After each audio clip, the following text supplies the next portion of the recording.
उत्तराखंड का एक पहाड़ी गांव भीमपुर। सुबह का समय, हल्का कुहासा और ठंडी हवा। एक संकरी पगडंडी के दोनों ओर हरे भरे खेत फैले हैं। दूर पहाड़ों की चोटियां बादलों से ढकी हैं। पक्षियों की चहचहाहट गूंज रही है। अर्जुन, एक 24 वर्षीय युवक, ट्रकिंग बैग लेकर गांव के छोटे से घर में दाखिल होता है। दादाजी हरिशंकर छत पर बैठे तुलसी में जल चढ़ा रहे हैं। दादाजी मुस्कुराते हुए, आ गया मेरा शेर पोता। शहर की धूल छोड़, आखिर गांव की मिट्टी ने फिर बुला ही लिया। अर्जुन हंसते हुए, हाँ दादाजी, इस बार सोच लिया है, चैन से 2 हफ्ते बिताऊंगा, मोबाइल भी बंद कर दूंगा। दादाजी, अच्छा है। यहाँ समय रुक जाता है और यादें चलने लगती हैं। अर्जुन चारों ओर देखता है, हर कोने में बचपन की यादें तैरती हैं। दीवार पर लकड़ी की छड़ी टंगी है, वही जिसे दादाजी रक्षक छड़ी कहते थे। अर्जुन, दादाजी, आपने एक बार एक जंगल की कहानी सुनाई थी, काले जंगल की। वो कहाँ है? दादाजी एकदम गंभीर होकर, उस जंगल की बात मत कर बेटा, वहाँ अब कोई नहीं जाता। वहाँ सिर्फ सन्नाटा रहता है और कुछ ऐसा जिसे कोई समझ नहीं पाया। अर्जुन धीरे से, उत्सुकता से, क्या वहाँ सच में कुछ है? दादाजी गहरी सांस लेते हुए, हर जंगल में एक आत्मा होती है अर्जुन, वो प्यार भी करती है और बदला भी लेती है। हाय फ्रेंड, आज की कहानी के नाम जो है रहस्यमय जंगल। दोस्तों कहानी जो है ना काफ़ी मज़ेदार और शानदार कहानी है। कहानी दोस्तों एंड तक जरूर देखना और कहानी कैसे लगा है आप लोग कमेंट करके जरूर बता देना। कुएं पर पानी भर रही है, बच्चे पतंग उड़ा रहे हैं। अर्जुन गांव के बुजुर्गों के पास बैठा है। उनके पास एक पुरानी लकड़ी की मानचित्र जैसी वस्तु है। उसी में जंगल की सीमा बनी है। अर्जुन उत्साहित होकर, बाबा जी, उस जंगल का रास्ता कहाँ से जाता है? मैं बस देखना चाहता हूँ। एक बूढ़ा सख्त लहजे में, देखना भी मना है। उस जंगल ने हमारे 3 आदमी नहीं लौटाए। न जानवर जाते हैं वहाँ, न परिंदे। दूसरा बुजुर्ग, उसका नाम ही काफी है, काला जंगल। वहाँ समय पिघलता है और आवाजें गूंजती नहीं, दब जाती हैं। अर्जुन आश्चर्य से, पर ऐसा कैसे हो सकता है? कहीं न कहीं कुछ तो होगा, शायद कोई वैज्ञानिक कारण। एक वृद्धा पास आकर कहती है धीरे धीरे, बेटा, विज्ञान हर जगह काम नहीं करता। वहाँ कुछ ऐसा है जो सवालों से नहीं, सन्नाटे से बात करता है। अर्जुन अकेला एक पहाड़ी रास्ते पर चल रहा है, कैमरा हाथ में, बैग पीठ पर। कुछ कदमों के बाद वह एक पत्थर के ढांचे के पास पहुंचता है, जिस पर लिखा है, इस रेखा से आगे मानव नहीं, सिर्फ साहस जाता है। वह रुकता है, आसपास देखता है, घना जंगल सामने है और उसके भीतर से एक अजीब सी ठंडी हवा बह रही है। परिंदे उस ओर नहीं उड़ते। अर्जुन धीरे से, खुद से, अब तो जाना ही होगा। सच्चाई वहीं छुपी है जहाँ सबसे ज्यादा डर है। वह दादाजी की दी हुई लकड़ी की छड़ी निकालता है, सांस भरता है और रेखा पार करता है। जैसे ही अर्जुन जंगल के भीतर कदम रखता है, पेड़ों की शाखाएं ऊपर इस तरह जुड़ जाती हैं कि सूरज की रोशनी अंदर नहीं पहुंचती। हर पत्ता स्थिर है, हवा बिल्कुल नहीं, सिवाय उस ठंडी सिहरन के जो अर्जुन की गर्दन के पास से बार बार गुजरती है। फुटस्टेप्स की आवाज, सूखे पत्तों पर चलने की खड़खड़ाहट। कभी कभी कोई जंगली पक्षी अचानक चीखता है और फिर सब शांत। अर्जुन धीरे धीरे चलते हुए, कैमरे में रिकॉर्ड करते हुए, ये जंगल सच में अलग है। पेड़ हिल नहीं रहे, न कोई आवाज। लगता है जैसे सब कुछ मुझे देख रहा है। अचानक कोई सूखी शाखा उसके पीछे गिरती है। अर्जुन चौंकता है, पलट कर देखता है, कोई नहीं। अर्जुन एक पुराने पत्थर के चबूतरे के पास पहुंचता है। उस पर कुछ उकेरा हुआ है, जैसे किसी अज्ञात भाषा में। पास ही एक टूटे हुए शीशे का टुकड़ा पड़ा है। अर्जुन उसे उठाता है। जैसे ही वह शीशे में देखता है, उसके पीछे एक काली परछाई झलकती है। वह मुड़ता है, पर कोई नहीं होता। अर्जुन घबरा कर, क्या कोई है वहाँ? कोई उत्तर नहीं, लेकिन अचानक एक धीमी फुसफुसाहट, जैसे कोई कान के पास बोल रहा हो, पर शब्द समझ नहीं आते। अर्जुन एक पेड़ के नीचे बैठता है, पानी की बोतल निकालता है। उसकी सांसें तेज हैं। तभी उसकी घड़ी देखता है, रुक चुकी है। समय वही दिखा रहा है जब वह जंगल में दाखिल हुआ था। अर्जुन धीरे धीरे, ये क्या हो रहा है? घड़ी बंद, मोबाइल सिग्नल नहीं, क्या सच में इस जंगल में समय ठहर जाता है? धीमी धीमी धुंध चारों ओर छाने लगती है। अर्जुन का चेहरा फेड होता है, सिर्फ उसकी धड़कनों की आवाज सुनाई देती है। जंगल का गहरा भाग, एक खुला धुंध से भरा इलाका। दोपहर होनी चाहिए थी, लेकिन जंगल में अब भी अंधेरा है। अर्जुन धुंध से भरे एक खुले स्थान पर पहुंचता है। चारों ओर पेड़ दूर दूर हैं, लेकिन बीच में एक पत्थर की गोल चबूतरी नुमा संरचना है, जैसे किसी पुराने अनुष्ठान की जगह। हवा अब चल रही है, लेकिन वो कोई आम हवा नहीं, वो कानों में फुसफुसाती है, जैसे कई आवाजें एक साथ कुछ कहना चाह रही हों। धीमी हवा की सरसराहट, कभी कभी किसी सूखे पत्ते पर दबाव जैसी आवाज, अर्जुन की तेज होती सांसें और दिल की धड़कन। अर्जुन पत्थर के घेरे के पास जाता है। जैसे ही वह उसमें कदम रखता है, हवा अचानक शांत हो जाती है। फिर एक धीमी आवाज, रहस्यमय स्त्री स्वर, धीरे धीरे, तू वापस क्यों नहीं गया? अर्जुन चौंक कर पीछे मुड़ता है। वहां एक काली छाया खड़ी है। उसका चेहरा नहीं दिखता, पर आंखें चमकती हैं, अंगारों जैसी। अर्जुन डर और साहस के बीच, तुम कौन हो? काली छाया, मैं वह हूँ जिसे तुमने कहानी में सुना, और अब जिसे तुमने जगा दिया। अर्जुन, क्या तुम इंसान हो या कोई आत्मा? काली छाया धीरे से मुस्कुराती है। मैं जंगल की आत्मा हूँ, तुम्हारी तरह मैं भी किसी सवाल के जवाब में यहाँ आई थी, लेकिन अब मैं ही जवाब बन चुकी हूँ। जैसे ही वह बोलती है, चारों ओर की छायाएं हिलने लगती हैं, हर पेड़ की परछाई जैसे उसके इशारे पर जीवित हो गई हो। अर्जुन, मैं यहाँ सिर्फ सच जानने आया हूँ, क्यों ये जंगल वीरान है? क्यों कोई लौटकर नहीं आता?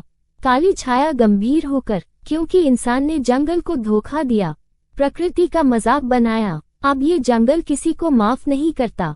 लेकिन तू अलग है। तेरे पास एक वादा है, एक छड़ी है, और शायद थोड़ी श्रद्धा भी। अर्जुन बेहोश होकर गिरता है। काली छाया उसकी ओर झुकती है, उसके माथे पर हाथ रखती है। धुंध और गहरी हो जाती है। काली छाया फुसफुसा कर, जागेगा तो कुछ और देखेगा, असली जंगल अभी बाकी है। एक अनजाना, धुंध से घिरा मैदान, पर यह जंगल के भीतर कोई और ही दुनिया है। अस्पष्ट सूरज नहीं, चांद नहीं, बस एक नीली रहस्यमयी रोशनी। अर्जुन धीरे धीरे होश में आता है। उसके चारों ओर कोहरा है, पर यह सामान्य कोहरा नहीं, इसमें अजीब आकृतियां तैर रही हैं, जैसे इंसानों की परछाइयां, बिना चेहरों के, बस आकर और गति। अर्जुन घबरा कर उठता है, पर जल्द ही समझता है वह अभी भी जंगल में है, लेकिन अब किसी और ही स्तर पर। धीमे कोरस जैसे स्वर, बिना शब्दों के, हल्की सी धड़कन, जैसे धरती की अपनी धड़कन। अर्जुन की सांसों की आवाज। अर्जुन हड़बड़ा कर, ये कहाँ हूँ मैं? ये जगह, ये लोग, ये परछाइयां, ये तो इंसानों जैसे दिखते हैं। एक परछाई उसके पास आती है, बूढ़ी स्त्री की आकृति। परछाई कोमल, पर गूंजती आवाज में, हम वही हैं जो जंगल में खो गए थे। हमने जवाब मांगे थे, पर सवाल बनकर रह गए। अर्जुन धीरे से, तुम सब। दूसरी परछाई एक पुरुष स्वर, हर वो आत्मा जो जंगल की शक्ति को हल्के में ले बैठी, वह यही कैद है। न पूरी तरह मरी, न पूरी तरह जिंदा। अर्जुन के सामने एक बड़ा वृक्ष उभरता है, उसका तना काला है, पत्ते भी स्याह, लेकिन वह चमक रहा है। उसके चारों ओर कुछ परछाइयां घेरा बनाए खड़ी हैं। एक परछाई, यही है जंगल का दिल, यही तुम्हारे सवालों का केंद्र। लेकिन इसे छूना आसान नहीं। इसे सिर्फ वही छू सकता है जो जंगल को देने आया हो, लेने नहीं। अर्जुन आगे बढ़ता है, हाथ बढ़ाता है। दादाजी की दी हुई लकड़ी की छड़ी अपने आप उसके हाथ में चमकने लगती है। जैसे ही वह वृक्ष को छूता है, एक तेज प्रकाश फूटता है और सारी परछाइयां हवा में बिखरती हुई चमक में बदलने लगती हैं। एक परछाई विलीन होती हुई, शायद तू वह पहला इंसान है जिसने जंगल को सुना, समझा, अब जंगल तुझे अपना संदेश देगा। सभी परछाइयां धीरे धीरे विलीन हो जाती हैं। अर्जुन अकेला खड़ा है, पर अब वह डर से नहीं कांप रहा, बल्कि उसकी आंखों में जवाबों की चमक और जिम्मेदारी की आभा है। एक काला तीक्ष्ण, सब कुछ स्थिर और प्रकाशमय। अर्जुन अब उस काले वृक्ष के नीचे बैठा है, आंखें बंद हैं। उसके चारों ओर हल्का नीला प्रकाश फैल गया है, न तो सूरज की रोशनी है, न चांदनी, बल्कि एक दिव्य आभा। हवा अब शांत नहीं, बल्कि एक लय में बह रही है, जैसे कोई अदृश्य संगीत गा रही हो। रहस्यमय धीमा संगीत, जंगल की हल्की गूंज, पक्षियों की ध्वनि, पत्तों की सरसराहट। एक स्त्री स्वर जो दूर से पास आता है। अर्जुन की आंखें खुलती हैं, सामने फिर से वही काली छाया खड़ी है, पर अब उसकी आकृति शांत है, आंखों में क्रोध नहीं, करुणा है। काली छाया धीरे से, तू जानना चाहता था क्यों ये जंगल रूठा? सुन, हरे भरे वृक्ष, जानवरों की चहलकदमी। गांव के लोग यहाँ पूजा करते थे, वृक्षों को देवी मानते थे। फिर एक दिन लालच आया, पेड़ों की कटाई, जानवरों का शिकार, जमीन का दोहन। काली छाया आवाज ओव में।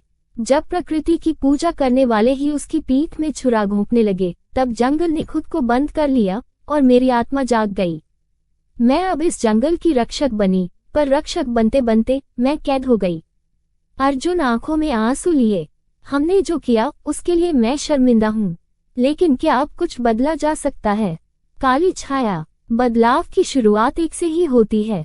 तुझमें अब वह अग्नि है। यदि तू जंगल की बात दुनिया तक ले जाए तो ये जाग सकता है, फिर से हरा हो सकता है। पर ध्यान रहे, वादा करके मत भूल जाना। वृक्ष की जड़ें अर्जुन के पैरों के पास धीरे से हरियाली छोड़ती हैं, जैसे जीवन लौट रहा हो। काली छाया अंतिम बार, जा, जंगल अब तुझसे नाराज नहीं। अब तू इसका दूत है, बोझ नहीं। अर्जुन की आंखें बंद होती हैं। जब वह खोलता है तो खुद को जंगल के बाहर एक चट्टान पर पाता है। धूप चमक रही है, पक्षी चहचहा रहे हैं, घड़ी चल रही है, मोबाइल में सिग्नल है। पर अर्जुन मुस्कुराता है, उसे अब किसी नेटवर्क की जरूरत नहीं, उसके पास अब जंगल का संदेश है। अगली सुबह पहली बार सूरज की किरणें जंगल पर पड़ती हैं। अर्जुन चट्टान से नीचे उतरता है। उसके चेहरे पर थकावट नहीं, बल्कि एक शांति और दृढ़ता है। चारों ओर की हवा भारी नहीं, बल्कि हल्की और सुगंधित है, जैसे किसी पुराने श्राप का अंत हो गया हो। वह जंगल के अंतिम छोर पर पहुंचता है, वहीं जहां पत्थर पर लिखा था, इस रेखा से आगे मानव नहीं, सिर्फ साहस जाता है। अब वहां नया अंकन है। जहां साहस हो, वहां जीवन लौटता है। हल्की पत्तों की सरसराहट, पक्षियों की आवाज अब पहली बार गूंज रही है। दूर गांव की घंटियों की धीमी आवाज। अर्जुन गांव में लौटता है। लोग उसे देखकर चौंकते हैं। वह जिंदा है और पूरी तरह बदला हुआ। बूढ़ा ग्रामीण, तू जिंदा है?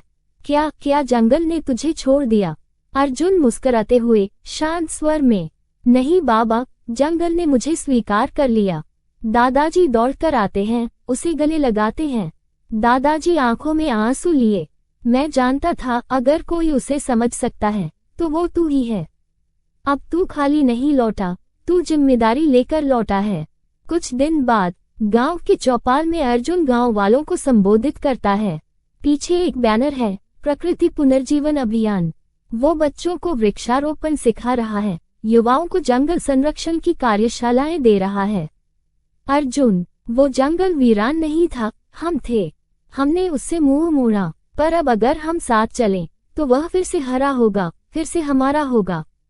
एक आखिरी परछाई काली छाया दूर से अर्जुन को देखती है, मुस्कुराती है और धुंध में विलीन हो जाती है।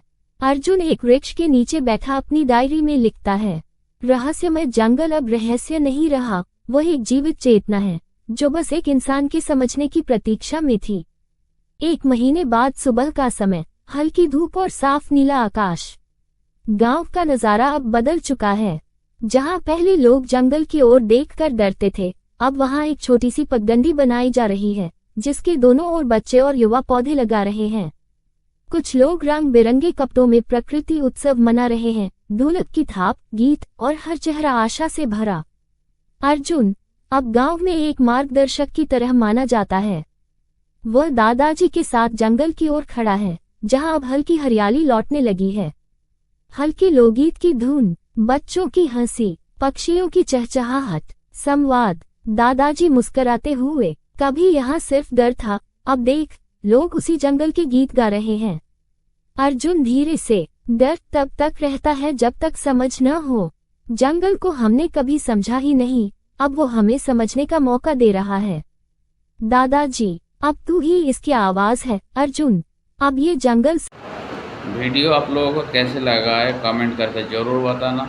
ऐसे और भी मज़ेदार कहानी सुनने के लिए हमारे चैनल को सब्सक्राइब कर देना और वीडियो को लाइक शेयर करना भूलना मत। ऐसे और भी मज़ेदार वीडियो देखने के लिए।